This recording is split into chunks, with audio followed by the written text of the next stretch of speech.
आणि थेट जाऊया, धनंजय मुंडे बोलतायत. सर, एकंदरीत तुमच्यावर होत असलेले आरोप तुम्ही जाऊ दे तिकडे, कोण करणार? सुरुवात तो करतो ना, स्ट्राईक नॉन स्ट्रायकर. 2-3 मेजर आतापर्यंत आरोप केले जात आहेत की मंत्रिपदाचा असणारा लाभ घेणं आणि याच्यावरनं तुमच्या थेट राजीनाम्याची मागणी करणं. एक बघा, या विषयावरती मी काही उत्तर देणार नाही.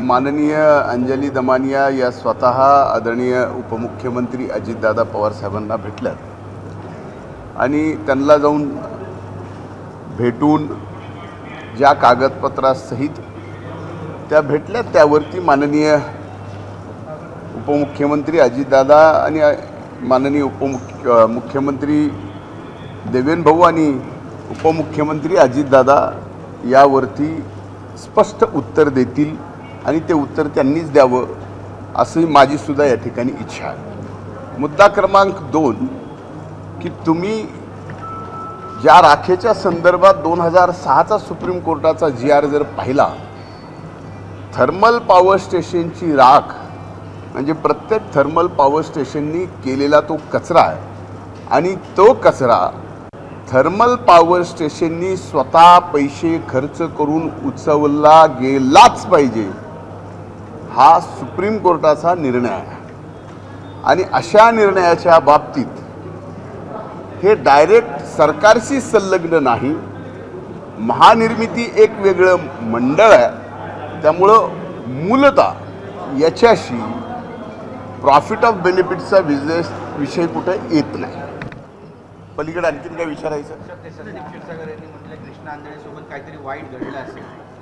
आता एवढं जर संदीप क्षीरसागरांना माहीत असेल, आणखीन कुणाकुणाला जे काही माहीत असेल, याचा अर्थ मी असं समजतो की त्यांचे आणि त्या आरोपीचे कुठेतरी आता संबंध आहेत आणि ते संबंध असल्याशिवाय ही माहिती त्यांना मिळू कशी शकते?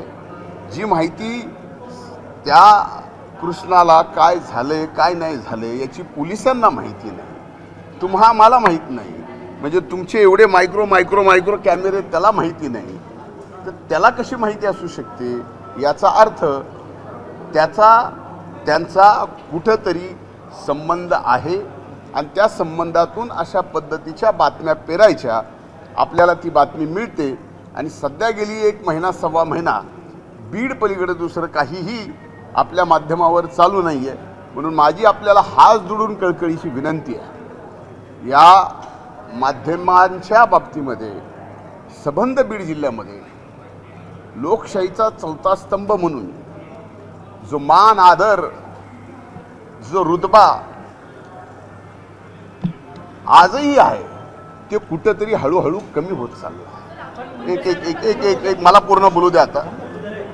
म्हणून माझी आपल्याला विनंती आहे की पहिल्यांदा आपण सुद्धा जर्नलिझम म्हणून काय खरं काय खोटं पूर्ण याच्यातली तपासणी केल्यानंतर एक जिल्हा असेल किंवा त्या जिल्ह्याचा नेता असेल, एक मतदारसंघ असेल की त्या मतदारसंघातला कुठलाही नेता असेल, भलेही मी असेल, त्याला माध्यमांनी शिक्षा दिली पाहिजे, त्याच्यावरती मीडिया ट्रायल चाललं पाहिजे, या मताचा मी आहे. पण ज्या संतोष देशमुखची ज्यांनी निर्गुण हत्या केली त्या हत्येकरांना फास्ट ट्रॅक कोर्टामध्ये नेऊन फासावर घातलंच पाहिजे. या पहिल्या दिवशीच्या भूमिकेत आणि आज माझ्या भूमिकेत कसलाही बदल नाही. एबीपी माझा, उघडा डोळे बघा नीट.